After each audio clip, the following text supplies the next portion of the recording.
Well, the changes which I became aware of really, again, in the history when Hitler came to power in Germany in 1933, I think every one of us knows that he was a great orator and he shouted and gesticulated a lot on, if you could see him. And we listened to the radio, at least my father listened to a radio a lot, so I could hear Mr. Hitler shouting down the radio. And then, of course, when March 1938 came and he went and the Anschluss came to Austria, where my father had two sisters and their families, and they started to be ill-treated and brutalized by the Nazis. Father, of course, became very, very aware of this, and already at that stage, in that March of 1938, Father actually sent the family to his mother's in the countryside till this sort of major thing blew over, and then we came back again. I'm looking at 3 photographs which were actually taken in March 1938. That was the time when Hitler actually marched into Austria, and my father had decided to send us to the country to my grandmother. It was a most fabulous spring morning, really crisp and frosty. And there was my Uncle Carl and 2 of my cousins, Otto and Dejeu, and a very small second cousin called Egon, my brother and myself. And we were having real fun and games. The second picture shows us all on the ground and cousin Dejeu squashing us. He was the photographer, and he sort of threw himself on top of us while he had his delay on. And then the last picture, we're standing by some sort of a road sign, and we'd all swapped our hats. And my young second cousin Egon is absolutely laughing his head off, really thrown back and really roaring with laughter. And the rest of us are just looking at him and smiling. And this is just a nice memento of what was a happy morning at a very, very unhappy time in history. And the same thing happened again in October 1938, when Mr. Chamberlain went to speak to Hitler about the cessation of the Sudetenland, which was part of Czechoslovakia, to Germany. And at that stage we also went back to my grandmother's because Father feared something would happen and we would be safer in the country than in a town.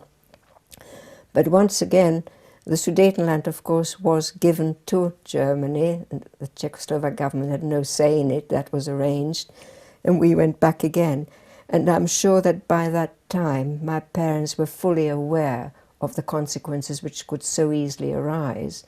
And the next thing that happened, really, is that my sister leaves Bratislava on the 31st of December. She travels with my father to Prague, where he puts her on a train. And ostensibly, she's going to an English family for a year to learn English. She then goes to this wonderful family in Kew Gardens, Mr. and Mrs. Leon, who had 2 daughters.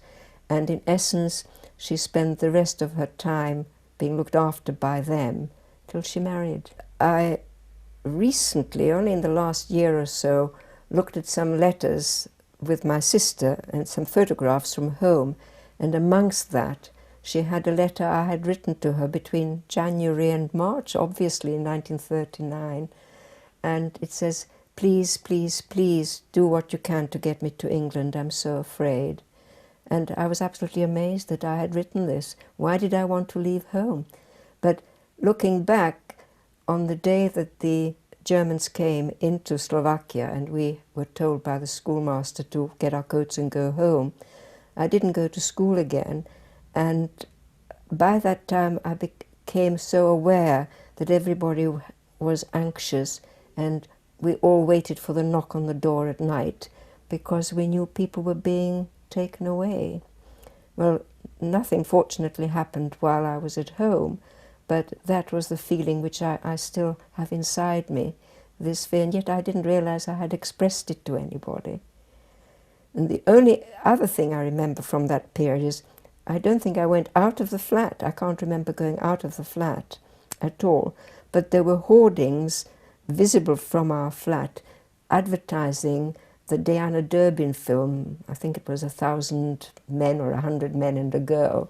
And that's the only memory I have of that 2 or 3 week period while I was at home. Charlotte is 5 years older than I am, so she was basically 14 when she left home to go to England. Paul was 7 years older than I am, and he couldn't come out under the sort of children system which I came out. He had to find a job, and he also decided that he wanted to finish his studies and get his abitur or matriculation or whatever you call it.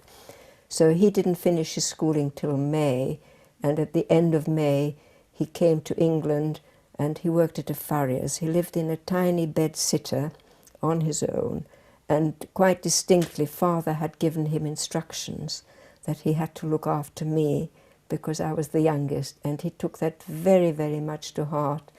And although Paul died about 3 years ago, he was a most fantastic brother.